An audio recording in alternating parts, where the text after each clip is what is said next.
Halo teman-teman semua, datang lagi di April's Biomedical Science. Hari ini kita akan ngobrol tentang karakter virus, transmisi, dan vaksin yang ada untuk Ebola virus. Tentunya, seperti biasa, jangan lupa untuk like, subscribe, comment, dan share video ini ya. Kenapa? Karena tentunya aku yakin banget ini membantu untuk mempelajari virus, baik untuk anak-anak di sekolah kedokteran, baik untuk yang ambil S1 di mikrobiologi atau terkait, juga untuk orang-orang yang lagi ngambil S2, postgraduate degrees in biomedical sciences, dan degree-degree yang terkait. Oke, jadi tolong banget ya. Hehehe. Nah, jadi hari ini kita akan ngobrol tentang Ebola virus. Ebola virus itu sebenarnya dia ada di kelompok Filoviridae. Apa sih Filoviridae? Filoviridae ini adalah sekelompok virus di mana mereka itu sifatnya mereka adalah single stranded RNA negatif ya, terutama single stranded negatif RNA, dan mereka itu kelompok virus yang dia harus bisa menyebabkan demam berdarah gitu ya. Dan dia itu punya hostnya itu juga bukan satu, ada yang reservoir host, ada juga yang spillover host. Tapi intinya semua hostnya itu terkait dengan mamalia. Terutama mamalianya itu adalah bats, fruit bats, kelelawar yang makan buah ya. Tapi bisa juga ke mamalia maksudnya mamalia primata non manusia. Contohnya seperti simpanse, gorila, dan hewan-hewan lainnya yang tetap mamalia gitu. Nah, itu mereka termasuk ke dalam reservoir host sebenarnya. Nah, ada spillover host, jadi accidental host ya, spillover dan accidental host itu sebenarnya sama aja. Intinya tuh kecipratan, kena gitu, tapi masih bisa terinfeksi, dan itu salah satunya, bukan salah satunya sih, terutama adalah ya emang manusia gitu, spillovernya bisa kena ke manusia. Dan dari manusia bisa menyebar ke manusia lain dengan transmisi yang nanti akan dijelaskan. Filoviridae utamanya besarnya itu terdiri atas dua kelompok virus, Ebola virus dan Marburg virus. Dua-duanya menyebabkan demam berdarah yang sangat-sangat mengerikan dan memang berkali-kali juga menjadi epidemi di Afrika terutama. Dan mereka tingkat kematiannya tuh sangat tinggi ya. Jadi mereka tuh BSL 4, oke, biosafety levelnya level 4. Dan untuk bikin obat dan bikin vaksinnya itu amat-amat sangat susah. Tapi kita butuh gitu. Nah, kenapa kok ada kok udah ada vaksin kan tadi sebenarnya, tapi kenapa masih level 4? Karena ternyata ada berbagai macam virus Ebola dan vaksinnya hanya bekerja untuk satu di antara sekian banyak virus Ebola. Hari ini kita hanya akan bahas tentang virus Ebola ya, Marburg virusnya enggak, nanti lain lagi ya. Oke, jadi Ebola virus itu seperti yang tadi sudah disebutkan sebelumnya, itu merupakan virus single-stranded RNA genomnya, dan dia merupakan virus beramplop gitu ya, it's an envelope virus. Jadi dia punya amplop yang terdiri dari sebenarnya intinya membran plasmanya host dia ambil gitu ya, tapi di atasnya, di permukaannya itu ada berbagai macam bukan berbagai macam sih ya, intinya satu macam transmembran glikoprotein gitu ya di permukaannya. Oke, jadi virus ini dia punya 7 protein intinya, yakni ada glikoprotein, ada nukleoprotein, dan ini viral protein, serta yang terakhir ada L protein. Apa itu L protein? L protein itu adalah intinya polymerase. Nah, jadi penjelasannya gini. Virus ini adalah virus yang bentuknya unik karena dia bentuknya itu berfilamen. Nah, kenapa unik? Karena biasanya virus itu bentuknya nggak filamen, ya. Biasanya bentuknya itu spherical atau icosahedral misalnya, atau yang unik juga tuh sebenarnya rabies ya, kayak peluru bentuknya, tapi jarang ada yang bentuknya itu kayak filamen seperti Ebola virus dan Marburg virus. Dia berenvelope, oke, dan di permukaannya itu dia punya glikoprotein ya. Transmembran itu ya artinya ada bagian yang di luarnya, di luar transmembran, tapi di luar virus ya keluar, dan ada bagian yang tertanam di dalam membrannya gitu. Jadi makanya disebut transmembran. It goes through the membrane gitu ya. Nah, lalu kemudian di dalamnya tentu pasti virus dia pasti punya genomnya SS RNA negatif. Oke. Nah, ssRNA negatif ini dia diselubungi dengan yang namanya nukleoprotein NP ya untuk membentuk nukleokapsid. Oke. Nah, nukleokapsid ini bentuknya sendiri di dalam adalah helix. Makanya jadi dia bisa berbentuk filamen adalah karena ternyata nukleokapsidnya sendiri emang bentuknya ya helix seperti ini. Jadi akhirnya berbentuk strand gitu loh. It forms a strand. Jadi bisa akhirnya membentuk filamen seperti itu. Lalu kemudian ada berbagai macam protein virus di dalamnya. VP itu viral protein, ukurannya 35 kilodalton, ada 40, 30, dan 24. Masing-masing punya peran masing-masing ya. Ada yang berperan khusus untuk viral transcription regulation, jadi itu berperan untuk mengatur replikasi dari RNA-nya. Karena kan harus direplikasi kan, virus kan bereplikasi ya.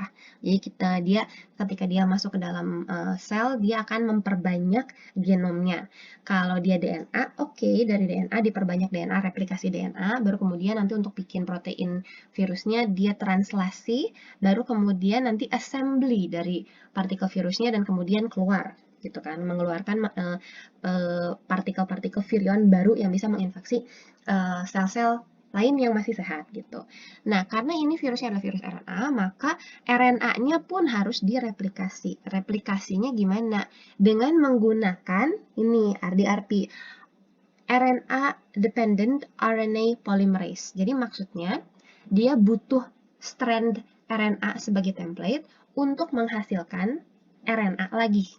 Karena RNA ini dia single stranded dan jenisnya negatif, strand. Jadi ketika dihasilkan itu adalah ssRNA yang positif.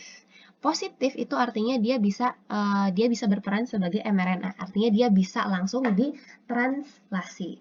Sekaligus juga bisa dijadikan lagi template untuk menghasilkan lebih banyak RNA single stranded yang jenisnya negatif. Jadi Ebola virus ini ketika dia sudah menginfeksi dan dia sudah mengeluarkan RNA-nya ke sitoplasma sel, maka dia akan mereplikasi dulu RNA negatifnya jadi RNA positif. Dari RNA positif ada dua.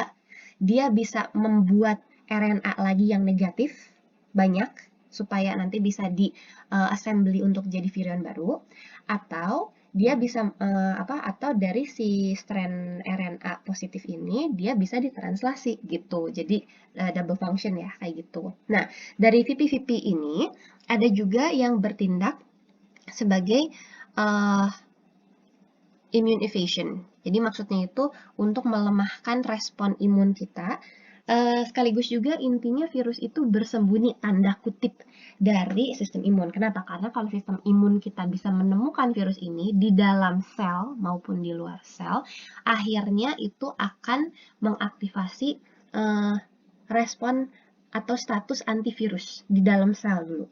Dan itu akan membangkitkan atau men-trigger, membangunkan respon imun bawaan dan adaptif terhadap virus. Dan itu responnya tuh spesifik terhadap virus, makanya disebutnya itu antiviral state gitu. Jadi itu yang respon imun yang khusus terhadap virus. Karena untuk bakteri, jamur, dan parasit itu ada yang lain lagi gitu ya. Nah, 3 yang menyebabkan immune evasion adalah VP35, lalu kemudian juga ada VP40 dan VP24. Masing-masing punya perannya sendiri dan akan dijelaskan di video lain karena itu penjelasannya cukup detail, jadi harus dimasukkan ke dalam video lain, oke? Nah, virus Ebola ini dia menginfeksi sel apa sih yang dia infeksi? Oh, banyak ternyata yang dia infeksi, makanya dia sifatnya mematikan. Dia menginfeksi terutama sel dendritik, sel makrofag, dan sel monosit, yang terutama ya. Itu jadi dia pertama masuk, oke, dia pertama menginfeksi sel-sel itu, lalu baru kemudian dia juga menginfeksi hepatosit, jadi itu sel liver, lalu kemudian kidney cells itu ginjal, endothelial cells juga dia kena, epithelial cells juga kena, fibroblast cells juga dia kena. Ini adalah sekumpulan kecil dari sel-sel yang ternyata bisa diinfeksi oleh virus Ebola. Ternyata ada banyak jenis sel lain yang bisa diinfeksi oleh oleh virus Ebola juga, dan itu alasan kenapa dia sangat mematikan dan akhirnya bisa menyebabkan demam berdarah yang amat sangat demam berdarah, hemorrhagic fever-nya tuh benar-benar kuat sampai akhirnya memang ya mortality rate-nya itu 70-90% kalau tidak dibantu supportive care dan obat atau vaksin. Dan kalau dia tidak kalau tidak mendapat bantuan. Kalau mendapat bantuan pun masih 40%, jadi tinggi sekali tingkat kematiannya. Dan ini memang karena kemampuan virus ini untuk menyebabkan permeabilitas dari jaringan vaskuler itu sangat meningkat gitu. Oke. Nah, jadi kita bicara sedikit ya tentang Ebola virus pathogenesis. Apa sih yang terjadi ketika Ebola virus itu masuk ya? Dan nanti kita akan ngobrol soal transmisi ya. Jadi kita juga akan bahas gimana sih caranya Ebola virus itu masuk ke dalam tubuh kita. Oke, jadi apa yang terjadi ketika Ebola virus itu sudah masuk ke dalam tubuh kita? Entah bagaimana caranya. Oke, nah yang pertama terjadi adalah dia akan masuk ke dalam jaringan kita sampai akhirnya dia menemukan yang pertama adalah sel dendritik. Jadi target pertama dia selalu adalah sel dendritik. Kenapa? Karena dia mau bertujuan untuk membuat dendritik sel ini itu sebagai kendaraannya dia. Jadi sembari virus Ebola ini masuk, dia kan menginfeksi virus dendritik. Oke, dia akan menghasilkan protein virus ya. Oke. Nah, tapi di dalam sel dendritik ini sendiri, dia itu akan ada sistem surveillance-nya lah intinya gitu ya, yang bisa mendeteksi adanya protein virus dan bisa mengolahnya supaya dipresentasikan di permukaan sel dendritik ini menjadi antigen di molekul MHC kelas 1 dan kelas 2. Tentunya nanti di kelenjar getah bening seharusnya ini digunakan untuk mengaktifasi sel T helper dengan menggunakan MHC kelas 2 dan mengaktifasi sel T sitotoksik dengan menggunakan MHC kelas 1 masing-masing dengan antigen virusnya masing-masing ya gitu. Nah, tapi masalahnya ketika hal tersebut harusnya terjadi karena immune evasion di dalam sel dan juga karena efek dari berbagai macam viral protein tadi di dalam sel, akhirnya yang terjadi bukan aktivasi sel T helper dan sel T sitotoksik. Yang terjadi adalah mati sel limfositnya. Jadi, alih-alih membangkitkan respon imun adaptif, sel dendritik yang terinfeksi tersebut, meskipun dia mempresentasikan antigen virus di molekul MHC kelas 2 dan kelas 1 kepada masing-masing sel T, ada sinyal-sinyal lain yang datang dari sel dendritik kepada kedua kelompok sel limfosit ini, sehingga akhirnya limfosit T mati, limfosit T sitotoksik juga mati. Kalau T sitotoksik mati, artinya kita tidak dapat membangkitkan respon imun adaptif yang sifatnya seluler. Jadi sitotoksisiti itu nggak dapat ya, mati. Nah, kemudian untuk T helper itu harusnya di kelenjar getah bening itu juga membangkitkan atau maksudnya mengaktifasi sel B sitotoksik supaya sel B limfosit supaya akhirnya nanti bisa dihasilkan antibodi yang bisa menetralisir virus Ebola dan juga bisa melakukan non-neutralizing functions of the antibody. Jadi antibody itu dia punya dua fungsi, yakni neutralizing function dan non-neutralizing function. Dua-duanya bekerja baik dan saling membantu untuk mengontrol patogen di dalam tubuh kita, baik itu virus ataupun tidak. Dalam hal ini ya tentunya konteksnya adalah Ebola virus. Nah, karena dua-duanya nggak terjadi, ya sudah, respon imun adaptif mati, selesai. Bye. Jadi dia matiin yang gede dulu gitu. Nah, selain daripada sel dendritik, di dalam jaringan kita ketika dia pertama kali masuk, selain sel dendritik dia juga menginfeksi sel makrofag dan monosit. Kenapa? Karena dia mau menghasilkan banyak sitokin. Sebenarnya ketika tadi sel dendritik juga diinfeksi, dia juga menghasilkan berbagai macam sitokin. Nah, karena akhirnya terlalu banyak sel imun yang diinfeksi, yakni sel dendritik dan makrofag dan monosit, akhirnya mereka menghasilkan sitokin. Sitokinnya tipenya proinflamasi. Bagus dong, bagus kalau sel dendritiknya bisa mengaktifasi respon imun adaptif. Dan kalau tidak terjadi yang namanya cytokine storm.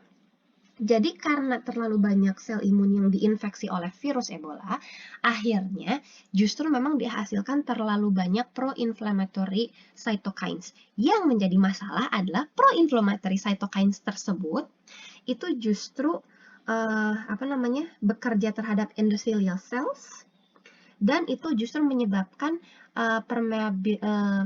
vascular permeability itu menjadi naik gitu. Dan jangan lupa juga tadi kan virus Ebola itu kan dia bisa menginfeksi endothelial cells. Endothelial cells tuh di sini gitu ya. Nah, endothelial cells yang terinfeksi ini juga dia mengeluarkan berbagai macam sitokin juga yang menyebabkan vascular permeability-nya juga dari pembuluh darah ini itu juga naik. Jadi karena terlalu banyak pro-inflammatory cytokines akhirnya vascular permeability-nya naik. Akhirnya celah-celah ini itu terbuka gitu ya.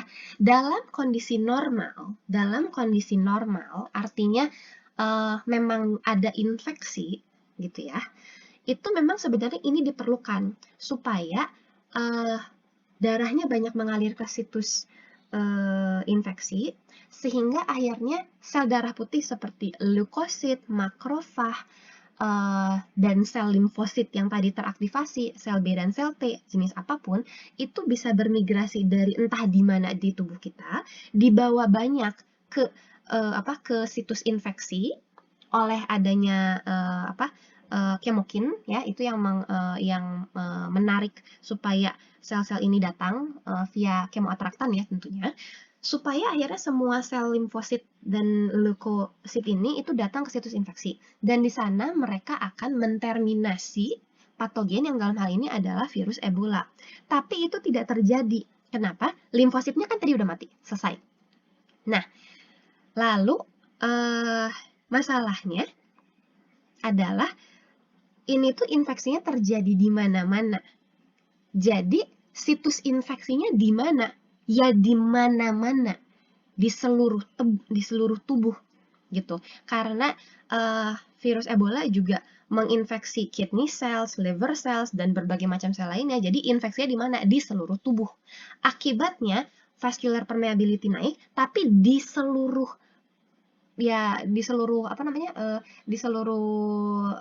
area tubuh gitu. Yang terjadi adalah bukannya vascular permeability khusus di satu area infeksi, tapi di seluruh tubuh.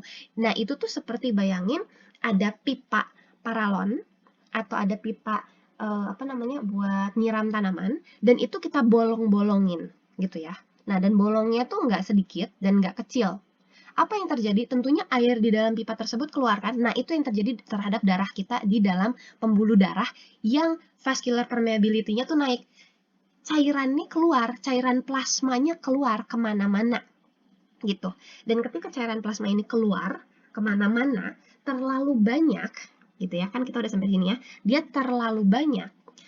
Nah, harusnya itu ada respon imun, tapi nggak ada respon imun gitu, karena ini nggak ada respon imun yang membantu kita. Ini respon imunnya berlebihan dan tidak bisa berhenti karena ada cytokine storm ini yang terlalu banyak. Plasma darahnya keluar terus. Nah, dan ketika ada bolong, ada luka di tubuh kita, apa yang terjadi? Yang terjadi adalah tubuh kita mau menghentikan gitu kan reaksi tersebut. Gimana caranya? Koagulasi, ya kan? Koagulasi supaya darah kita tuh nggak bocor kemana-mana, plasma darahnya tuh nggak bocor kemana-mana. Masalahnya bolongnya di mana? Di mana-mana. Jadi koagulasi oleh platelet itu terjadinya di mana-mana. Karena koagulasi terjadi di terlalu banyak tempat, jadi akhirnya malah terjadi coagulation defect di IC. Koagulasinya itu terjadi di berbagai situs, di berbagai tempat di dalam pembuluh darah, macetlah akhirnya, udah selesai. Jadi itu akhirnya menyebabkan multiple organ failure. Namun sebenarnya biasanya Ebola virus patient itu sudah meninggal ketika di sini gitu. Jadi sebelum terjadi di IC itu sudah terjadi terlalu banyak plasma darah yang keluar. Tapi plasma darah tuh sebenarnya warnanya bukan merah ya kan? Kita tahu warnanya tuh agak kuning, tapi dia nggak merah. Terus kenapa? Kok kita lihat di Ebola virus patients biasanya kan keluar darah. Nah, akhirnya karena terlalu banyak bolong, akhirnya pembuluh darahnya pun bisa pecah. Ketika dia pecah, nah itu berdarah. Nah, berdarahnya di mana? Di mana-mana jawabannya. Bisa mimisan dan kemudian internal bleeding di mana-mana karena pembuluh darahnya pecah di mana-mana. Matanya merah gitu kan. Lo kemudian darah dari kuping bisa keluar, darah dari hidung juga bisa keluar karena ada pecah pembuluh darah di gastrointestinal tract, maka muntah darah juga bisa terjadi, keluar darah dari stool, dari kotoran juga bisa terjadi, kidney-nya rusak juga, pipisnya urinnya juga berdarah, dari semua lubang yang ada di tubuh kita akan berdarah gitu. Nah, kalau dia somehow masih berhasil di situ, masih berhasil survive, ya dia pasti akan selesai di di IC ini karena akhirnya terjadi multiple organ failure juga gitu. Jadi itu akan terjadi shock seperti itu. Gitu. Tapi intinya sih sebenarnya meninggalnya ya karena demam berdarah ini. Oh, sorry, tadi lupa bilang, demamnya di mana?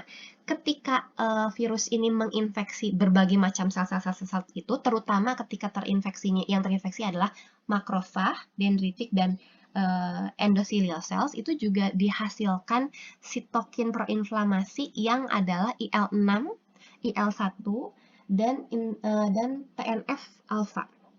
Nah, 3 ini ketika dia ada dan dalam jumlah tinggi, itu akan kena ke otak terutama, dan itu akan mempengaruhi hipokampus, sehingga akhirnya itu akan menyebabkan fever. Jadi, balance keseimbangan suhu di tubuh kita, itu temperature setnya tuh naik, bukan di 37 derajat seperti kita ini saat ini gitu. Di dalam 37 derajat, di luarnya kan nggak 37 derajat. Nah, ini temperature setnya kacau, naik dia jadinya. Akhirnya ya kita demam dan kemudian ya semua hal yang ini gitu. Nah, ini intinya mau menyatakan tentang kayak stages-stagesnya dari pathogenesis Ebola virus. Biasanya symptoms itu muncul kurang lebih 2 harian setelah terinfeksi. Tapi sebenarnya bisa antara 2 sampai 21 hari. Nah, jadi ketika udah lewat dari 2 hari itu jangan senang dulu. Itu harus terus dipantau selama 21 hari karena itu masih dapat terjadi. Kalau dia lewat selama 21 harian tidak ada gejala, oh ya sudah, berarti dia tidak terinfeksi Ebola virus gitu loh. Nah, tapi jika munculnya gimana? Ada fever, ada kelelahan dan sakit-sakit di mana-mana gitu kan. Lalu kemudian di hari itu antara 0 sampai 3 gitu ya. Nah, atau 0 sampai muncul simptom pertama. Lalu kemudian yang kena adalah gastrointestinal tract, jadi sistem pencernaan kita. Dan kenanya kayak yang tadi, sakit perut, muntah, mual, diare. Kenapa? Ya karena sel-sel tersebut sudah diinfeksi dan kemudian ketika virus Ebola ini memang bereplikasi, selnya memang ya lisis gitu. Jadi ya selnya hancur gitu. Karena selnya hancur, satu hancur, makin lama kan banyak virus yang dihasilkan menginfeksi sel-sel lainnya dan menyebabkan hal yang sama, terlalu banyak sel yang hancur ya akhirnya kan sakit gitu loh. Nah, kemudian ya akhirnya sampai sakit di dada, deliriums, dan lain sebagainya. Akhirnya kita masuk ke yang tadi, ke yang demam dan berdarah karena adanya tadi itu upregulated vascular permeability gitu, dan akhirnya bisa terjadi shock atau DIC. Tapi sebenarnya ada good informationnya juga gitu ya. Kalau misalnya ini terjadi symptoms first phase dan second phase sampai ke bawah ini semuanya kena gitu ya. Sebenarnya selama individunya tidak shock, belum sampai shock maksudnya belum sampai berdarah gitu ya, itu orang tersebut masih ada kemungkinan survive dari Ebola. Tapi kalau simptomnya sudah sampai shock darah gitu ya, darahnya sudah keluar di mana-mana, oke, ya udah itu selesai, nggak bisa diapa-apain. Tapi kalau dia belum sampai sana, meskipun ada sakit badan, sakit tubuh, mual, muntah, diare, tapi selama belum berdarah dari terlalu banyak area, orang itu masih ada kemungkinan bisa diselamatkan. Entah karena respon imunnya yang kuat, somehow, it's a miracle kalau bisa terjadi, karena kan tadi dibilang mortalitas tanpa dibantu obat dan vaksin itu 70-90%, artinya ada yang dapat survive, tapi sedikit sekali gitu ya. Jadi selama belum sampai shock itu dia masih kemungkinan masih bisa survive gitu. Tapi kalau sudah lewat ya sudah gitu, nggak bisa diapa-apain. Nah, dan itu kita akan bahas nanti. Ternyata ada pengaruhnya setelah dia survive, ada efek lanjutannya. Nah, tentunya complete pathogenesis, jadi gimana virus tersebut menyebabkan penyakit pada tubuh kita, itu tuh yang lengkapnya itu ada attack-nya. Attack-nya itu dari replikasi virus di dalam tubuh kita, dan juga ada defense-nya yang tadi immune evasion virus terhadap sistem imun kita gitu ya, the immune evasion mechanism of the virus towards our immune system. Nah, itu adalah video tersendiri karena dia amat sangat intricate gitu ya, sangat detail, banyak dan yang kita sudah ketahui. Jadi itu ada di video lain. Kalau mau lebih dalam, tonton video itu ya. Nah, oke, sekarang kita maju dulu ke transmisinya gitu ya. Gimana sih Ebola virus itu ditransmisikan dari satu individu ke individu lain? Individu, ya betul, mulainya dari reservoirnya dulu. Jadi dimulai dari reservoir host atau natural host gitu ya.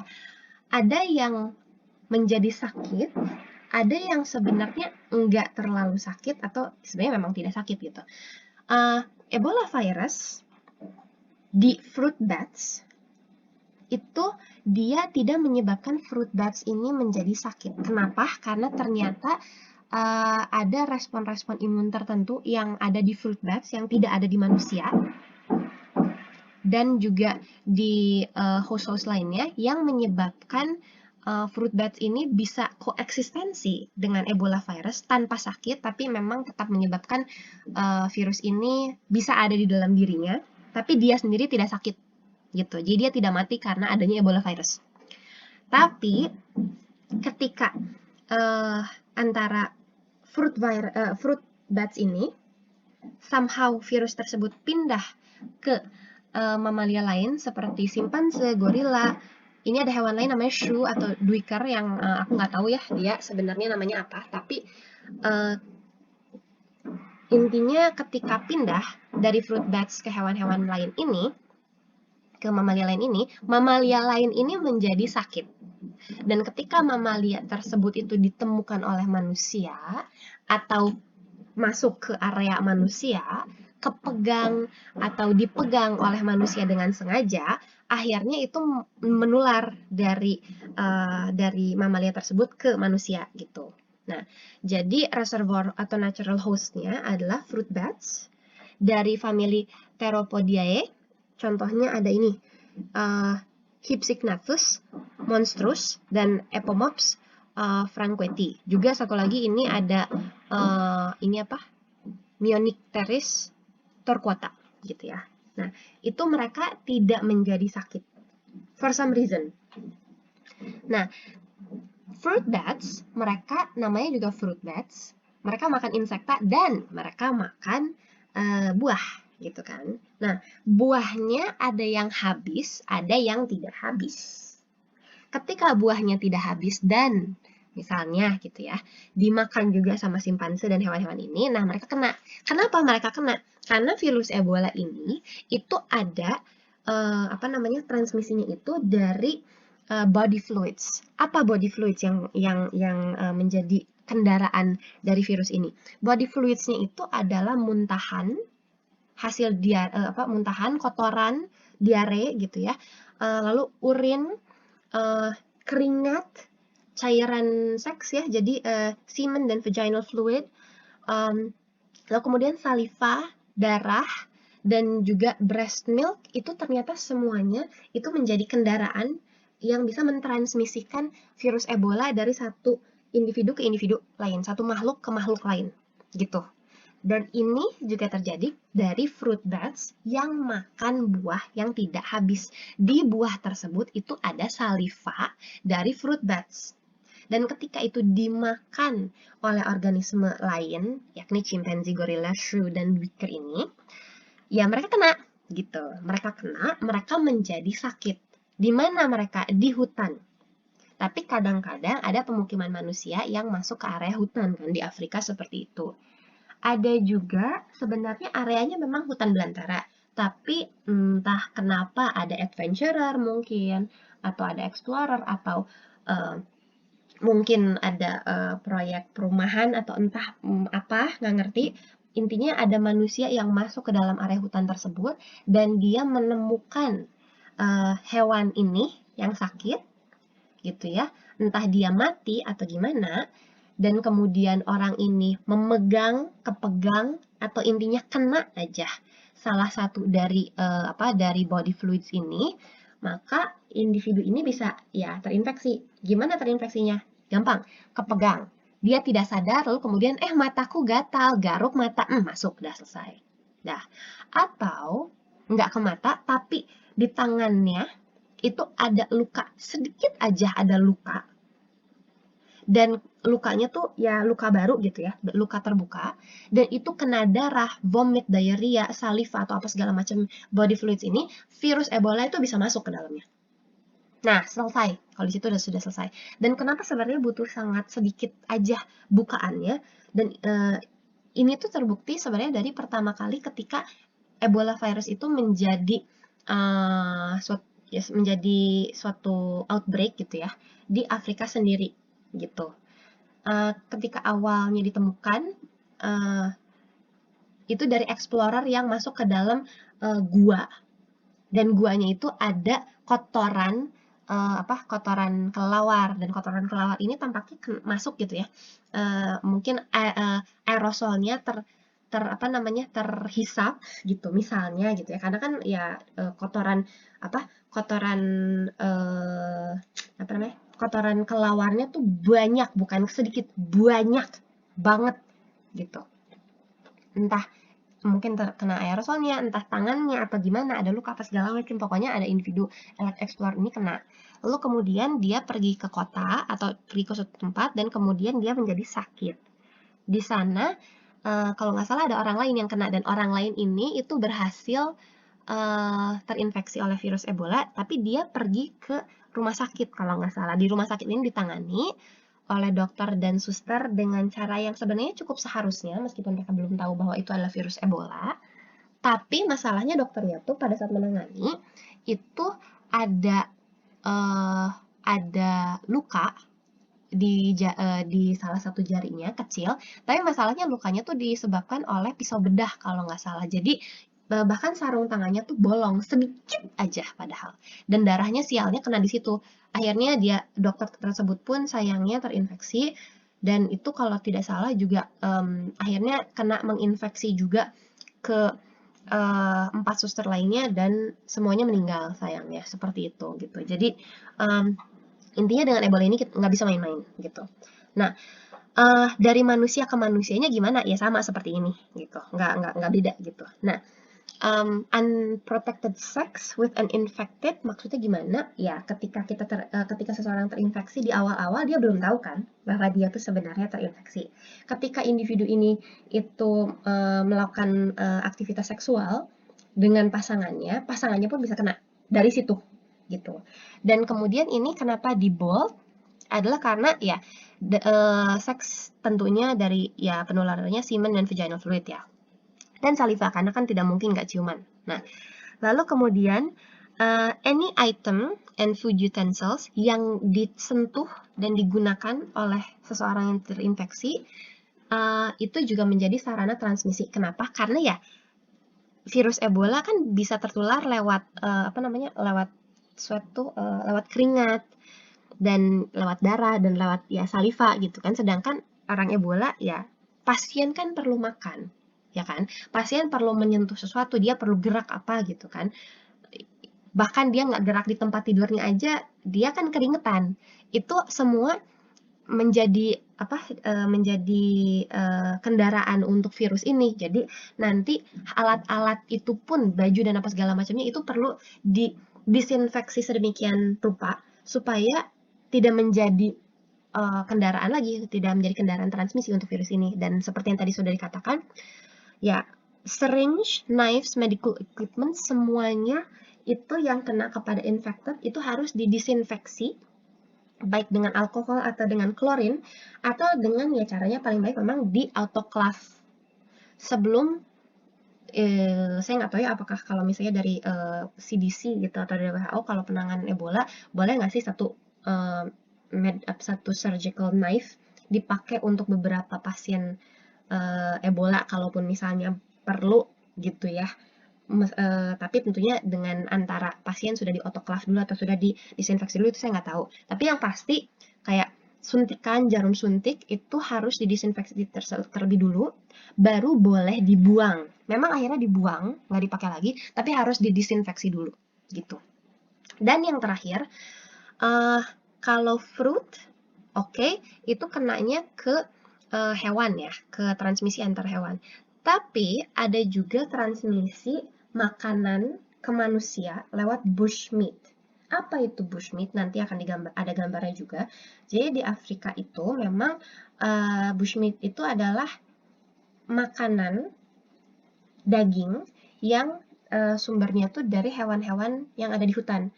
Dan salah satunya memang adalah fruit bats ini gitu. Jadi fruit bats ini mereka tidak sakit tapi di dalamnya ada virus Ebola gitu. Ketika sedang dipotong-potong dan akan dijual itu kan ada darahnya kan. Nah, itu kena ke manusia bisa. Atau ketika dibeli oleh seseorang dan tidak dimasak dengan seharusnya atau tidak dimasak dengan baik sehingga virus ini mati dan kemudian dimakan, itu juga menjadi point of transmission gitu. Jadi ini banyak sekali cara untuk virus ini berpindah dari satu individu ke individu lain ya. Nah, dan ini gambarnya gitu ya tadi. Ini animal to animal transmission yang tadi sudah disebutkan. Nah, bisa pindah ke manusia. Lihat ya, ini ada bushmeat di sini.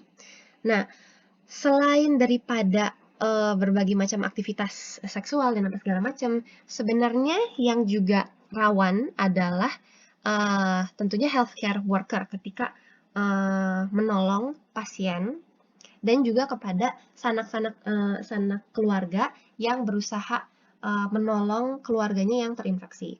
Dan juga yang jadi point of transmission besar adalah traditional funeral practices.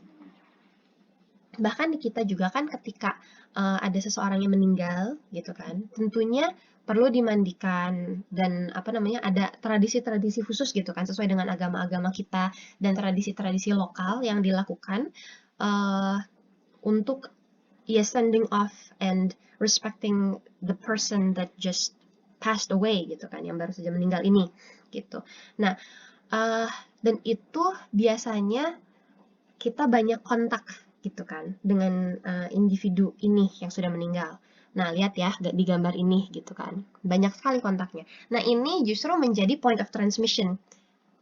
Jadi meskipun berat, di hati pun berat gitu ya, tapi ketika pasien ini sudah meninggal, ketika ada individu yang sudah meninggal karena Ebola, mau tidak mau dia pun harus didisinfeksi dan ada cara khususnya yang ada di video lain bagaimana cara melakukannya untuk akhirnya mengamankan individu yang sudah meninggal ini dan kemudian juga dikuburkannya pun harus dengan cara yang khusus atau bahkan akhirnya dibakar supaya tidak menyebabkan kontaminasi virus Ebola di tanah atau di mana gitu. supaya intinya tidak membuat suatu situs penyebaran lagi gitu loh. Nah, tapi kemudian kita lihat di sini ada survivor ya di sini. Nah, seperti yang tadi sudah dijelaskan sekilas, ketika ada survivor, ketika seseorang itu sakit tapi belum sampai berdarah di mana-mana dan dia belum mengalami DIC dan shock, masih ada kemungkinan untuk pasien tersebut itu untuk hidup, gitu ya, untuk survive itu bisa. Tapi pun ketika dia survive, itu for some reason Ebola tuh ternyata bisa tampaknya ada infeksi persisten mungkin ya.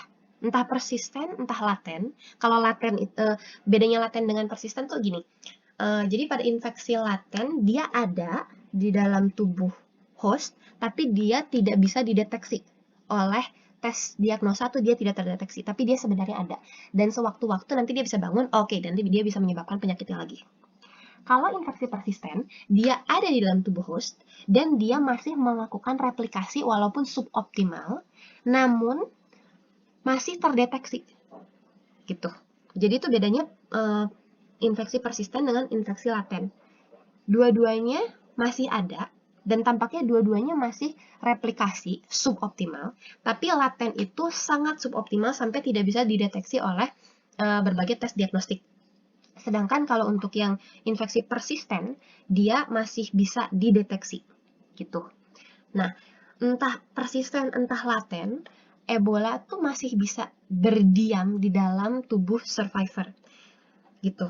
Dan ini kalau sistem imun dari kalau sistem imun dari individu tersebut itu turun dan somehow menyebabkan virus Ebolanya itu bisa membangun kembali patogenesisnya itu naik gitu ya.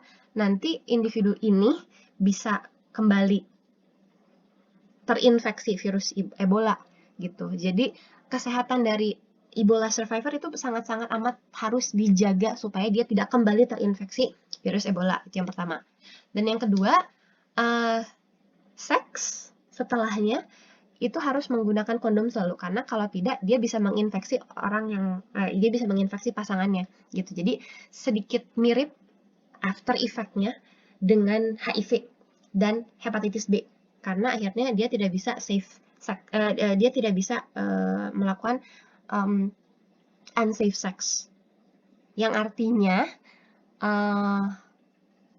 agak ada kendala untuk individu ini untuk memiliki keturunan gitu kan, karena dia bisa membuat pasangannya itu terkena infeksi Ebola dan belum tentu juga anaknya jabang bayinya gitu ya fetusnya pun jadi gitu. Kalaupun jadi dan jadi bayi pun ya saya kurang tahu itu kelanjutannya bagaimana gitu, tapi intinya itu bisa membahayakan pasangannya juga gitu.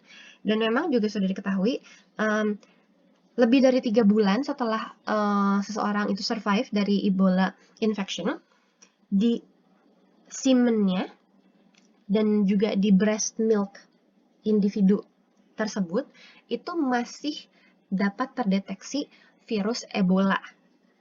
Jadi untuk ibu hamil atau maksudnya ibu-ibu yang sedang menyusui, jika terkena Ebola, meskipun bayinya butuh ASI, kolostrum gitu kan, itu tidak bisa diberikan. Kenapa? Karena masih ada virus Ebolanya. Takutnya kalau itu turun di breast milk, di ASI, dan kemudian diminum oleh bayinya, tentunya bayinya kena dong, gitu. Jadi itu ada kendala-kendala lebih lanjutnya gitu, seperti itu. Nah, ini sekedar infografi poster gitu ya. Bagaimana sih transmisi Ebola virus? Kontak, blood contact, unprotected sex, infected fruit or bushmeat, medical instrument, dan kontak dengan dead body. Ini baik hewan maupun individu sesama manusia yang sudah meninggal itu jadi problem. Lalu kemudian ini di rumah bagaimana gitu ya, bukan di rumah maksudnya antar manusianya gimana gitu ya. Through wounds on the open skin, nih ada lukanya, dapat kena ya. Padahal cuman cuman salaman, itu bisa kena. Lalu kemudian dari yang tadi hewan gitu kan. Lalu menyentuh orang yang terinfeksi dengan Ebola, ya itu kena. Menyentuh body fluids lah ya, vomit, feces, urine, sex intercourse, kissing juga kan, itu juga semuanya kena. Itu bisa menyebabkan penularan virus Ebola. Sharing utensils, jelas. Touching clothes of infected person, ya kan? Karena kan sweat. Terus touching bedding of an infected person, tentu iya. Kenapa? Ya sweatnya aja adalah mode transmisi gitu. Jadi ya ketika seseorang terinfeksi Ebola, semuanya harus dipisah dari orang yang tidak terinfeksi mau nggak mau. Karena kalau nggak diputus rantai infeksinya, semua orang kena gitu. Nah, ini juga tadi ya direct kontak ya. Ini sebenarnya tadi sudah gitu ya, sudah dijelaskan. Nah, ini bushmeat nih ya. Dari kelelawar, dianya tidak sakit, ketika dipotong dan diperjualbelikan, orang ini bisa kena dan pembelinya dan yang makan virusnya juga itu bisa kena. Yang makan hewannya maksudnya bisa kena karena virusnya sendiri kan ada di hewannya gitu. Nah, virus Ebola itu hanya bisa ditransmisikan, window of transmission itu dimulai ketika seseorang itu mulai muncul symptoms gitu ya. Jadi ketika symptomsnya belum ada, fever atau malaise yang tadi aching muscles itu belum ada, itu belum bisa virus Ebola itu transmisi jalan tuh belum bisa. Tapi ketika sudah muncul, ada fevernya, ada lelahnya, ada sakit-sakit tubuh di kiri di kanan gitu, dan individu tersebut maksain kerja, ada luka atau ya melakukan hubungan seks, nah itu oke, itu udah mulai terjadi gitu. Jadi ketika ada outbreak Ebola itu sangat penting untuk melakukan tracing, karena ya sebenarnya ketika mulai ada symptoms-nya saja sedikit itu di 2-3 hari awal itu aja, nah itu udah bisa transmisi gitu. Jadi itu sangat penting kontaknya di mana-mana aja gitu, sama kayak COVID gitu kan. Nah, Ebola survivors ini bukan a few, tapi beneran few jika tanpa obat dan tanpa vaksin. Jika ada, tentu lebih banyak. Oke, gitu, tentu lebih banyak, dan itu tentunya yang kita inginkan. Treatment obat ada nggak sih? Sebenarnya sampai sekarang belum ada yang tek banget, belum ada yang sangat-sangat ampuh sekali. Tapi yang sedang dikembangkan adalah plasma convalescent tentunya, seperti yang kita ketahui di COVID kan itu juga ada. Lalu ada obat namanya remdesivir. Ini sebenarnya dipergunakannya untuk Ebola, tapi kemarin kita gunakan juga untuk COVID, dan itu nggak masalah, bisa dipakai gitu. Type of care-nya supportive care. Supportive care itu maksudnya gimana? Segalanya yang membantu supaya cairan tubuh dari pasien itu nggak habis. Karena kalau habis kan ya sudah tadi ya meninggal gitu kan. Ini sebenarnya sedikit sama, supportive care-nya tuh sama dengan supportive care terhadap DB, di mana diberikan IV fluids, diberikan cairan infus supaya cairan tubuh dari individu ini yang tadi kan vascular permeability-nya kan naik tuh di pembuluh darah dan plasmanya, cairannya kan keluar. Nah, kita mencegah supaya darahnya tuh nggak kental karena cairan terlalu banyak keluar, dan supaya akhirnya tidak terjadi di IC gitu harapannya gitu. Selain itu juga diberikan oxygen therapy dan drug support. Drug supportnya ini tuh maksudnya bukan dulu karena belum ada obat untuk Ebola, drug supportnya tuh maksudnya supaya tubuhnya nggak terasa sakit, pakai paracetamol gitu kan. Lalu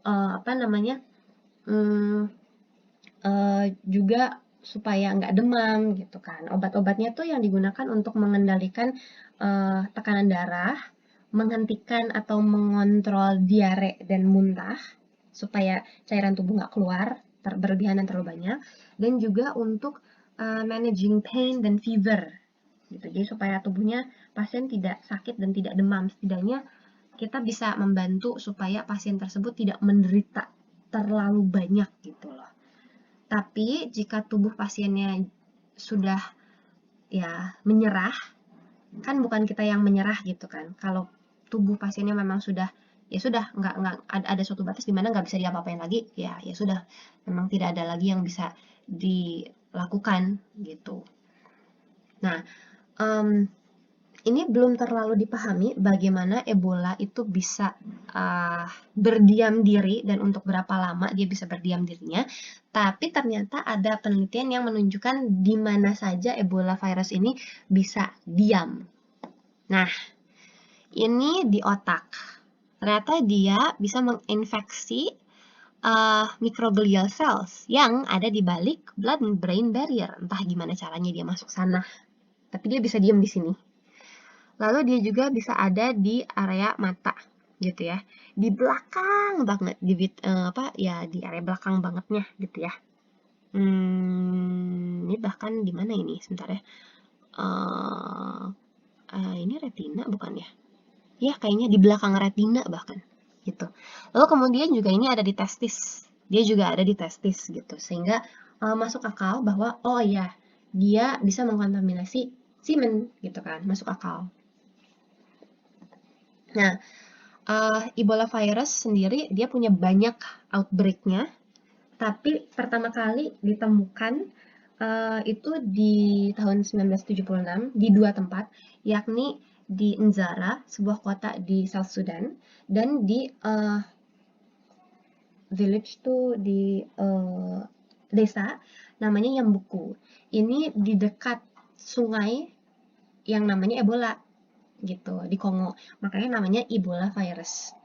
Ada 24 mini outbreaks antara tahun 1976 sampai 2014, terutama di area tropical regions Afrika, di area sub-Saharan terutamanya, dengan ya ini bisa dilihat ya total cases dan death-nya 2000, ini 1600, mortality rate-nya nyampe 60%-an kayaknya nyampe di sini gitu ya.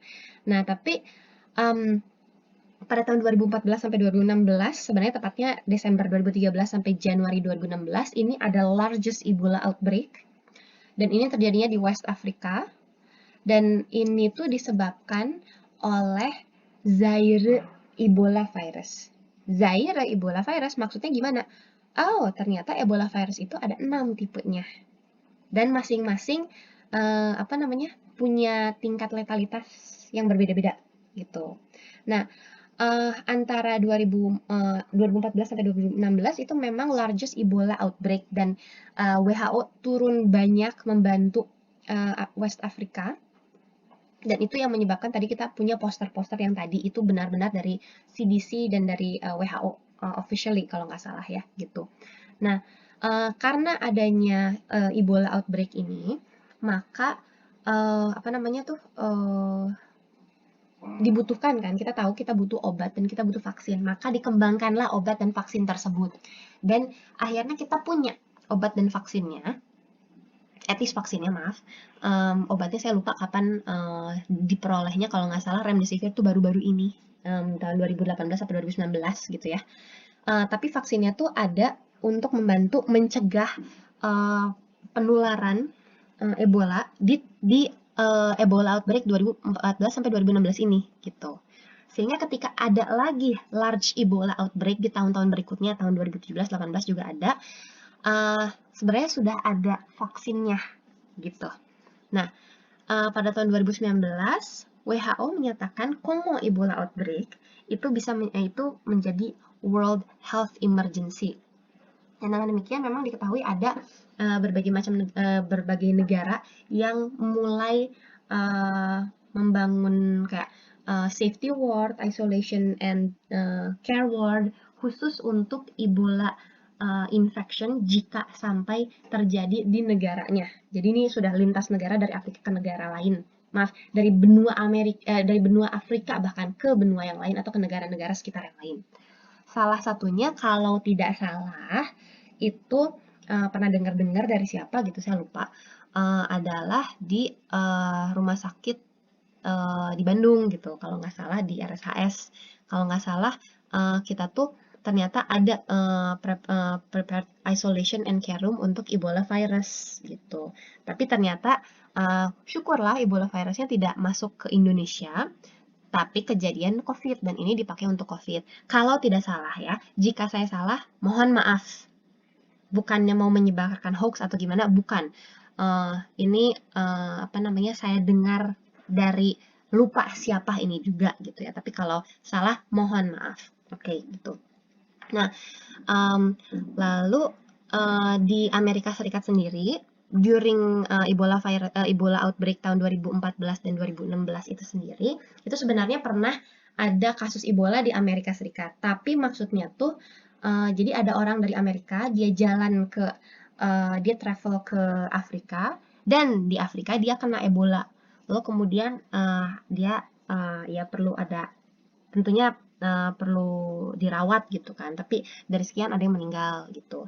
Lalu di UK ada juga satu kasus dengan memang ya kasus ini adalah dia traveler dari UK sendiri ke ke Afrika gitu, dan pada saat itu ya dia kena, tapi kalau nggak salah sih selamat gitu. Sekali lagi saya mohon maaf kalau misalnya tentang yang rumah sakit ini di Indonesia ini saya salah. Kalau saya salah, mohon maaf ya. Maksudnya bukan mau menyebarkan hoax atau apa, tapi saya pernah dengar kalau nggak salah gitu. Nah, lalu kemudian ini ada Ebola virus. Ternyata ada 6 tipe dari Ebola virus, yakni Mudibugyo, Sudan, Thai forest, dan Ebola virus yang awalnya disebutnya Zaire Ebola virus sebenarnya. Lalu kemudian ada Reston dan Bombali virus. Reston dan Bombali virus ini dia menyebabkan penyakit kepada mamalia primata non manusia, tapi tidak terhadap manusianya. Jadi kita nggak bisa. Yang bisa ke manusia tuh 4 ini. Dengan Ebola virus yang Zaire Ebola virus itu tipe yang paling letal. Kalau nggak salah, Sudan virus itu yang kedua paling letal, lalu kemudian Thai, dan kemudian yang terakhir ada Bundibugyo gitu. Nah, ini adalah peta dari Afrika, dan ini tuh maksudnya mau menunjukkan di mana saja sih ada Ebola outbreak, dan dia tipe virusnya tuh tipe virus Ebola virus yang mana. Dan ini tuh bisa kita lihat ya. Jadi ini kan ada angka-angka. Yang di kiri itu death number, yang di kanan itu total cases. Jadi bisa digunakan matematika sederhana aja berapa sih mortality rate-nya gitu ya. Nah, yang Zaire itu yang paling mematikan. Nah, kita bisa lihat ya, transmisinya amat sangat besar di sini. Ini juga cukup besar. Tapi death rate-nya yang paling tinggi, apalagi yang di sini nih. 280, 318, itu beneran cuman 20 tambahnya 38 orang saja yang survive dari total 318. Jadi ya silahkan hitung, dia mematikan gitu ya. Bundibugyo nih ya, lihat dari kurang lebih 150, 37 yang meninggal. Jadi dia memang dia letal, tapi dia tidak semematikan yang lain gitu. Yang di Sudan sama di Uganda ini tipenya adalah Sudan Ebola virus, cukup mematikan, tapi tidak semematikan yang Zaire ini. Yang Thai kok maaf nggak ada ya infonya gitu. Nah, ini adalah tabel untuk kasus Ebola dari tahun 1976 kalau nggak salah sampai tahun 2016 ya, yang diketahui oleh mereka waktu itu gitu. Dan ini masing-masing adalah mortality rate-nya.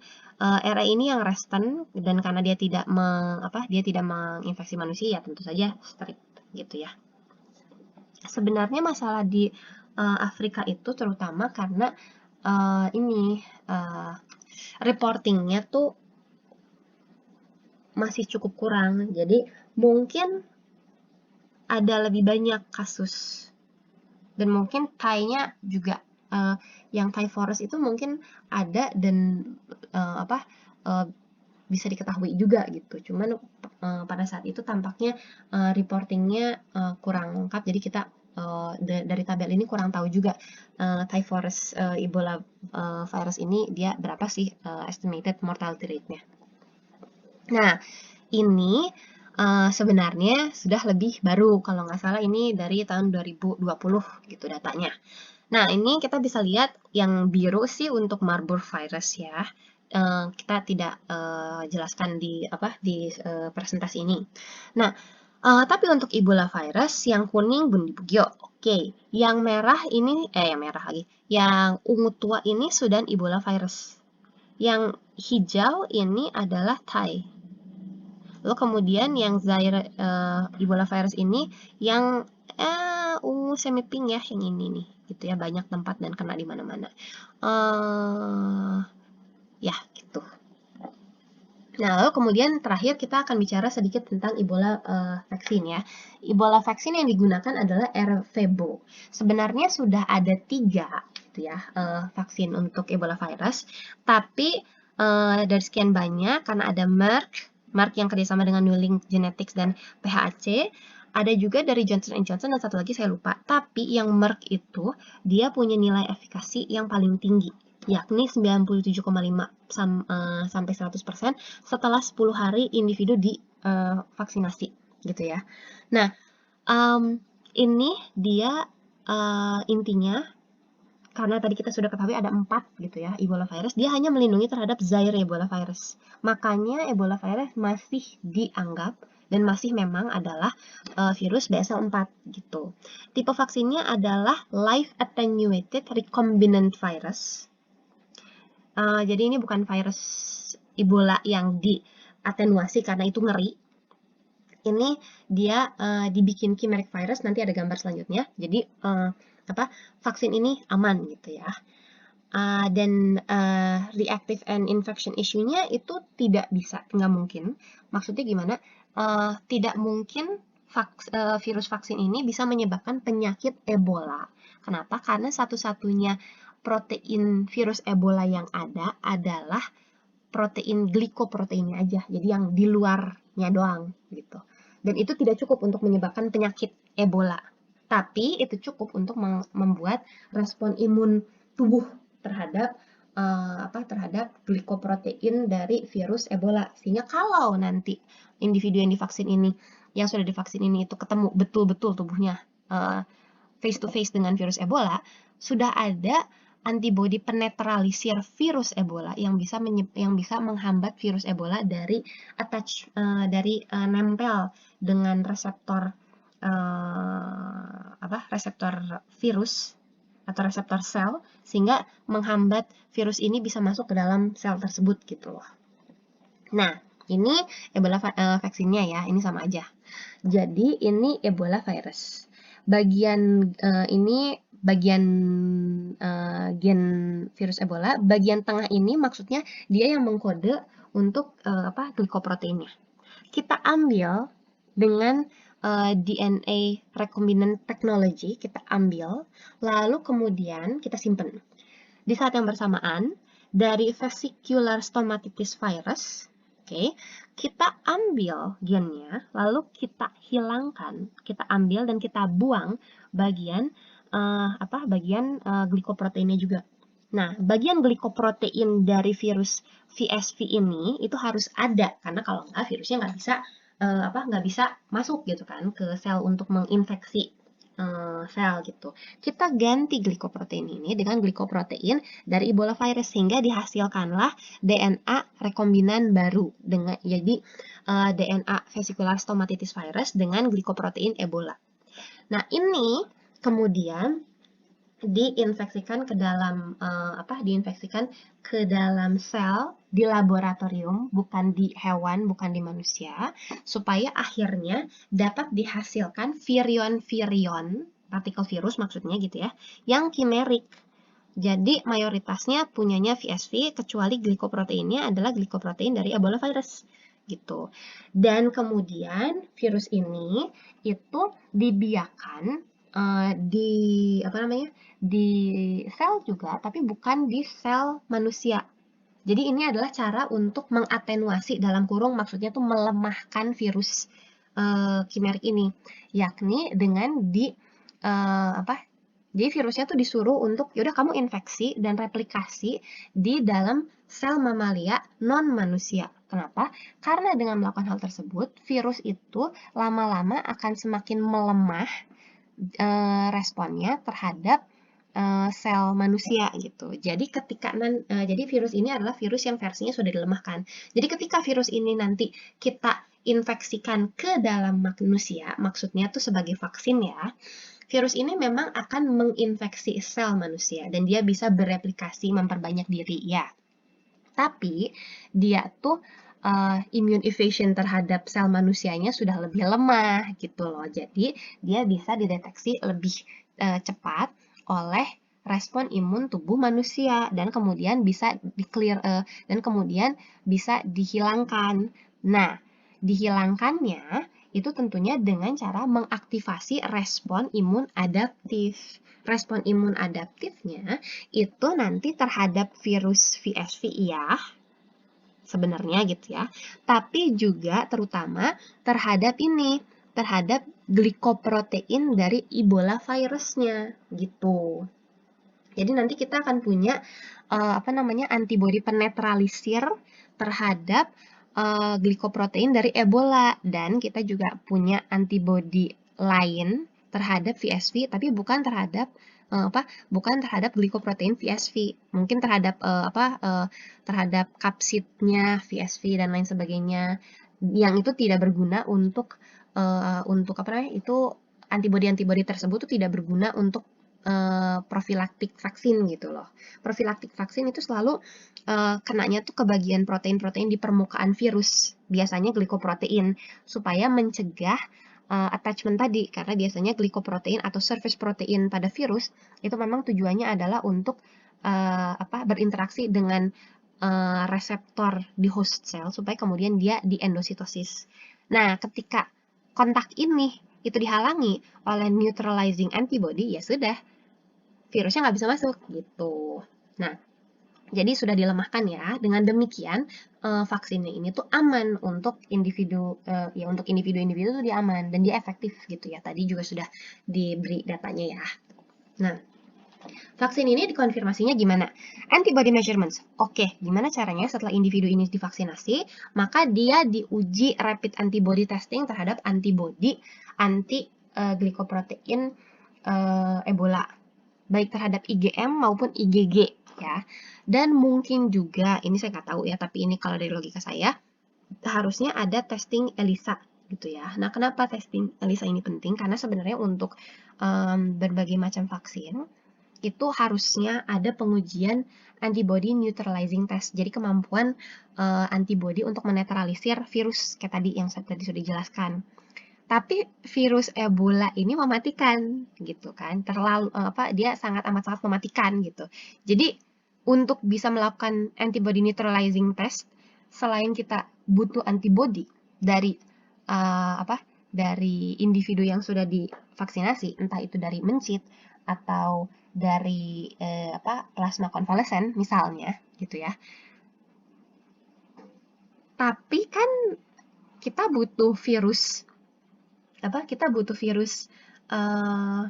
Ebolanya yang asli untuk bisa diuji apakah antibodinya tuh benar-benar bisa menetralisir atau enggak, dan itu mengerikan tes itu karena kita bermain betul-betul dengan virus Ebolanya langsung. Jadi kalau ada kesalahan, bisa-bisa laborannya atau bisa-bisa researchernya yang meninggal gitu. Nah, daripada hal tersebut terjadi, lebih baik mainnya dengan ELISA karena ELISA nggak butuh keseluruhan partikel virusnya, butuhnya kan cuman ya udah protein-proteinnya aja gitu. Dan success story-nya adalah clinical efficacy dari vaksinnya itu ditemukan pada studi di outbreak 2014-2016 in Guinea, di mana ya sejumlah sekian orang ini yang mereka tuh punya close contact dengan diagnosed patient gitu ya. Jadi ini ada individu yang sudah terdiagnosa terinfeksi Ebola virus. Mereka punya kontak erat. Kontak erat ini juga punya kontak erat dengan orang lain. Nah, kontak erat yang pertama dan yang kedua ini dua-duanya divaksinasi dengan Ebola vaksin tadi gitu. Dan setelah dilakukan vaksinasi ini ditemukan tidak ada yang yang terinfeksi Ebola virus 10 hari atau lebih setelah divaksinasi gitu. Booster dose-nya ada, yakni 6 bulan setelah vaksinasi, tapi sebenarnya itu opsional dan biasanya diberikan hanya untuk kondisi-kondisi tertentu. Nah, lalu kemudian ada bukan masalah sih ya, ada isu lah gitu, ada berbagai hal yang belum kita ketahui tentang vaksin ini, yakni kemampuan proteksinya tuh gimana sih, terus immune response lengkapnya dari vaksin ini terhadap tubuh kita tuh gimana sih? Apakah dia bisa diberikan dengan obat lain, dengan antiviral lain, atau dengan imunoglobulin, atau dengan plasma and blood transfusion, itu juga belum diketahui. Kenapa? Karena ya risetnya belum ada gitu. Lalu kemudian sebenarnya yang berita bagusnya adalah antibody ini itu sebenarnya masih ada sampai sekarang katanya gitu. Tapi apakah antibody ini betul-betul ada dan bisa memproteksi memproteksi seseorang dari Ebola setelah bertahun-tahun ini, ataukah perlu divaksinasi lagi, perlu booster kah untuk bisa menghasilkan neutralizing antibodies lagi, itu juga belum diketahui gitu. Nah, kenapa sih kok banyak banget hal yang diketahui, banyak banget hal yang tidak diketahui, tapi lo kok berani-beraninya bilang pakai ini ke orang gitu. Apakah saintis itu sedang bermain-main? Apakah manusia digunakan sebagai lab rats di sini? Tidak seperti itu, tidak sama sekali. Jadi ini tentunya digunakan setelah berbagai macam percobaan, riset, dan pertimbangan. Vaksin ini tuh authorized untuk menangani Ebola virus ini, karena ya kalau nggak gimana caranya kita menolong gitu loh. Dan ini pastinya sudah dilakukan berbagai macam pertimbangan untuk memastikan the good is more than the bad gitu loh. Jadi selalu pasti ada pertimbangan bahwa menggunakan vaksin ini itu kelebihannya lebih banyak daripada tidak menggunakannya gitu. Dan banyak hal yang kita tidak ketahui yaitu karena virusnya itu amat sangat berbahaya. Jadi berbagai macam tesnya juga cukup sulit gitu loh untuk dilakukan karena tingkat letalitasnya amat sangat tinggi gitu. Berbeda dengan hepatitis B yang walaupun iya betul mematikan, tapi mematikannya tuh masih 10, 20, 30, 40 tahun lagi gitu. Sedangkan Ebola virus 2 minggu dah meninggal atau tidak meninggal gitu loh. Jadi ini amat sangat berbahaya gitu. Nah, lalu untuk booster gimana? Sebenarnya vaksin ini itu akhirnya kemarin, kalau nggak salah tahun 2019 sudah mendapat approval, jadi bukan hanya authorized, tapi sekarang sudah mendapat approval dari FDA. Dan ini tuh tidak dijual, tapi stockpile ada disimpan banyak oleh CDC. CDC yang akan memberikan suntikan vaksin ini untuk orang-orang yang akan pergi ke area-area yang ada Ebola virusnya gitu. Jadi profilaksis ya tentunya. Dan memang ya ini memang baru ada di Amerika gitu. Saya belum tahu kalau misalnya di negara-negara lain sudah ada yang buat atau belum, saya belum tahu.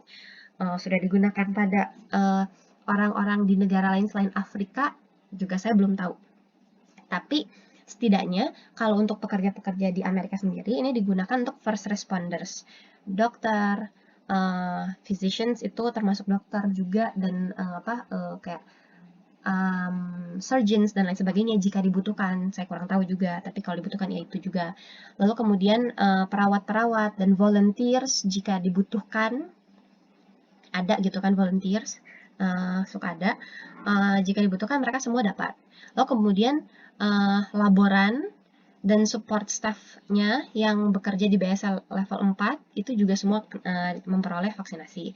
Juga healthcare personnel yang dikirim dari Amerika ke area Ebola Treatment Centers di luar Amerika itu dan di dalam Amerika sendiri dua-duanya juga dapat vaksin dan boleh dapat booster gitu. Nah, selain daripada penggunaan vaksin dan obat remdesivir yang nanti akan kita bahas di video selanjutnya, ada cara lain untuk apa namanya? Untuk menghalangi atau mencegah terinfeksi virus Ebola, yakni kalau medical personnel pasti dengan strict PPE, harus kayak COVID kemarin gitu kan, pakai semua dari atas sampai bawah gitu.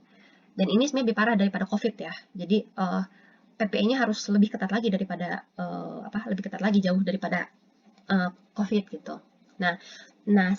Tapi pada saat di Afrika sendiri itu kan ya pasiennya amat sangat banyak, tapi tempat tidur atau kamar gitu kan, ruang di di rumah sakit juga kan terbatas. Jadi sisanya gimana?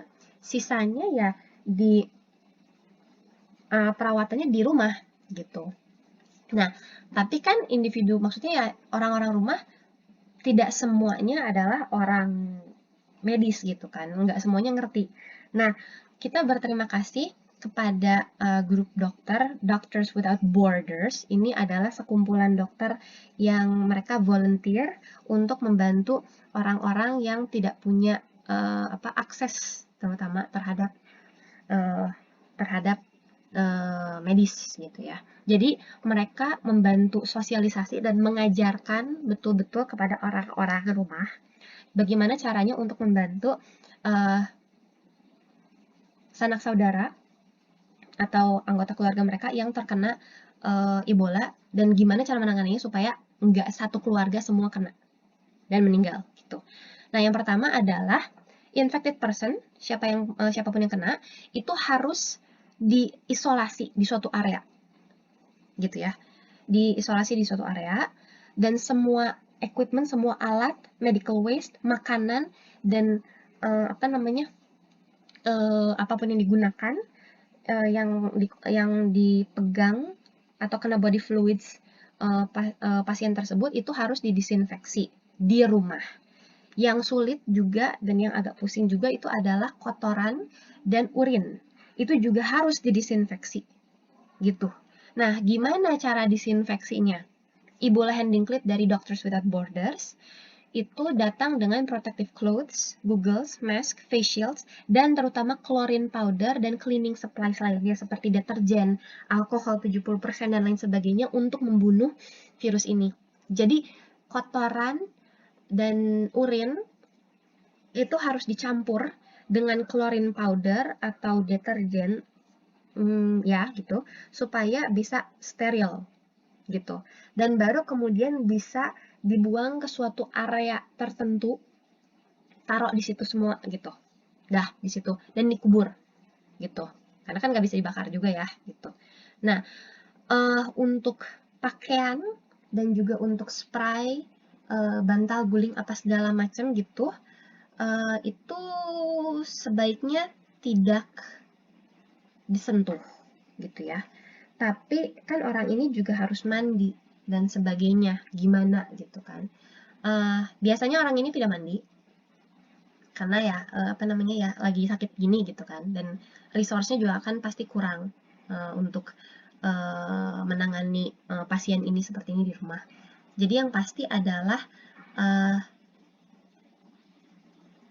misalnya untuk seka gitu ya, segala apapun yang kena itu nanti juga harus didisinfeksi dengan cara yang sama. Spray, baju, dan misalnya diare di celana dan lain sebagainya atau di spray semuanya itu harus didisinfeksi dulu dengan cara yang sama kayak tadi. Kalau nggak bisa didisinfeksi, bakar. Gali lubang, masukin pakaian, spray, apa segala macam yang perlu di situ, bakar. Dan kemudian setelahnya juga tetap setelah jadi debu, ash, maaf saya lupa bahasa Indonesianya ash apa, itu kita kita tuangkan klorin, cairan klorin gitu, atau cairan yang sudah ada deterjennya gitu, cairan sabun gitu, supaya dia steril lalu kemudian kubur. Cara disinfeksi itu kita bisa menggunakan heat, panas gitu ya, dengan direbus gitu, baju atau ini juga apa segala macam itu juga bisa direbus kalau misalnya nggak ada cairan klorin dan lain-lain sebagainya. Dipanaskan sampai 60 derajat, 60 menit, dia sejam, atau sampai mendidih aja, minimal 5 menit. Kalau di rumah sakit, semuanya di autoclave. Atau ya bukan semua, banyak hal yang perlu di autoclave lah gitu. Karena kalau autoclave sebenarnya paling aman autoclave dia 120 derajat Celcius selama 15 menit pada 1 atm sebenarnya gitu kan. Makanya jadi itu sangat kuat sekali untuk ya sudah bunuh virus pasti mati gitu. Nah, kalau nggak ada, untuk disinfeksi permukaan, kita bisa menggunakan alkohol atau deterjen, atau bleach, gitu ya, bleach powder itu juga bisa gitu ya. Karena virus ini adalah virus berenvelope. Envelope-nya hilang karena alkohol dan deterjen itu, kan deterjen itu kan misel kan intinya. Hilang, ya sudah, sebenarnya nggak bisa ngapa-ngapain juga ini virus gitu. Dengan mudah bisa dideteksi oleh makrofag dan dendritik dan sel APC dan sel fagosit lainnya, dan bisa dimakan dan bisa dihancurkan. Tapi dia tidak bisa menginfeksi lagi sel karena itu glikoproteinnya hilang. Envelope-nya hilang. Selama envelope-nya hilang, selesai sudah dia. Gitu. Nah, ini untuk di rumahnya gitu ya, ngapain harus gimana sih? Jangan lupa cuci tangan selalu as needed, itu artinya seperlunya. Seperlunya tuh gimana? Ya tiap kali menyentuh sesuatu yang kemungkinan disentuh atau ada body fluids dari pasien gitu. Isolasi pasien, jangan lupa wear protective clothing, needle syringe apapun yang tajam yang digunakan pada pasien itu masukkan ke dalam suatu jirigen dan kemudian didisinfeksi dulu, baru kemudian boleh dibuang. Kalau tidak bisa didisinfeksi maka bakar, dan untuk penguburan ya safe burial practices, jangan ada, ya mohon maaf tapi agak sulit gitu ya untuk mencegah penyebaran kalau ada acara pemakaman gitu. Jadi itu ketika ada Ebola nggak bisa gitu. Nah, dulu protective guidelines-nya dari CDC itu seperti ini cukup, di mana orang itu harus menggunakan protective gown dan ini sifatnya waterproof dan menggunakan satu pasang sarung tangan gitu ya. Di dalamnya bisa pakai baju apapun, pakai celana panjang tentunya, tapi nggak ada pelindungnya buat di kaki. Walaupun di sepatunya itu tetap harus pakai sepatu yang melindungi kaki gitu ya. Jadi bukan sendal gitu. Lalu harus pakai mask atau respirator dan pakai goggles. Nah, itu yang dulu. Nah, sekarang dengan berbagai macam informasi yang kita ketahui, kita tahu itu tidak cukup ya. Karena kan gini, membran mukosa tuh bukan cuma mata dan mulut. Kalau ada luka atau apa segala macam di kuping juga itu bisa gitu kan. Kalau misalnya ada luka di muka gitu kan, itu juga bisa. Dan ini muka kita sangat tidak ada perlindungan sama sekali gitu kan. Kaki juga ini kalau misalnya body fluids kena ke kaki, dia kan tidak water resistant ya, kena lah di situ gitu. Jadi new guidelines-nya adalah seperti ini. Dimana kita di dalam, kita pakai baju dan pakai celana gitu kan ya.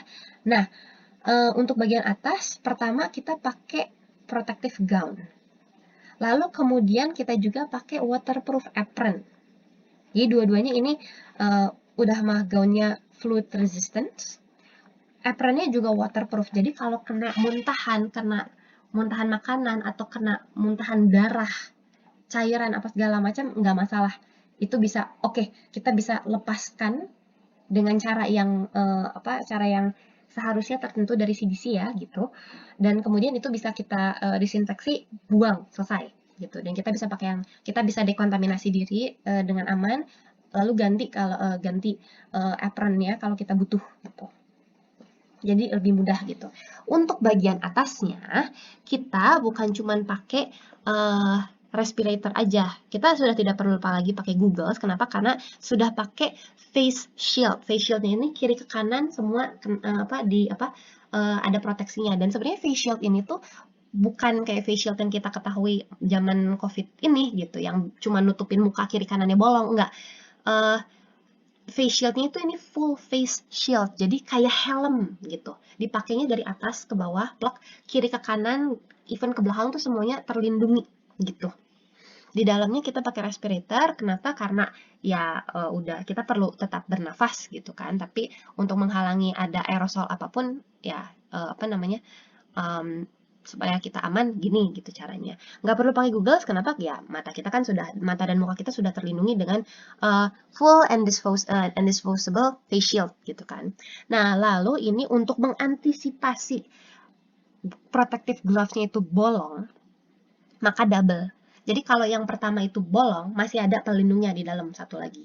Terus untuk celananya itu juga ada fluid resistant pants. Dan untuk yang bawahnya itu pakai boots yang sesuai. Di dalamnya tuh kita pakai kita bukan pakai kaos kaki aja gitu. Kita di dalamnya kan kita ada celana lalu ada kaos kaki.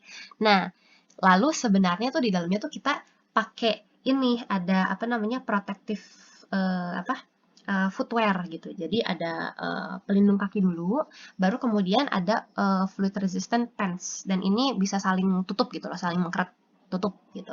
Baru kemudian kita pakai boots-nya ini gitu. Boots-nya itu ya plastik gitu kan, supaya plastik atau rubber plastik, oke. Intinya supaya kalau misalnya ada cairan apa, ya itu dengan mudah bisa dibersihkan gitu. Nggak nyerap ke sepatu. Nah, kayak gini gitu. Ini yang lengkapnya gitu ya. Dulu seperti ini, sekarang seperti ini gitu ya. Banyak yang single use, single use, single use, single use. Nah, memang single use ini itu melindungi kita, tapi memang kena juga ke masalah environment karena ini semua kan harus dibuang. Sedangkan fluid resistant apa segala macam mungkin ini bahannya plastika gitu kan. Sedangkan ya kita tahu sendiri plastik menjadi masalah gitu kan untuk environmental issues. Karena global warming dan lain sebagainya itu kan real gitu. Jadi untuk kesehatan melindungi pekerja perlu, tapi ya kita juga harus memikirkan gimana caranya supaya bahan-bahannya bisa melindungi, tapi bahannya juga harus nanti ada cara khususnya bisa dihancurkan dengan tidak mengkontaminasi atau tidak menjadi limbah, bukan cuma limbah medis, tapi tidak juga menjadi limbah plastik untuk lingkungan. Itu PR kita bersama sih gitu. Ya, sekian dan terima kasih. Moga-moga ilmunya bermanfaat dan tentunya ada video-video lainnya ya. Nanti kalau misalnya mau cek lebih dalam tentang patogenesis juga itu mohon lihat video berikutnya yang ada gitu ya. Dan jangan lupa, mohon ingat jangan lupa share, like, subscribe, dan komen. Kalau butuh materi apa, silahkan bilang aja, nanti aku bikinin videonya gitu ya. Thank you all!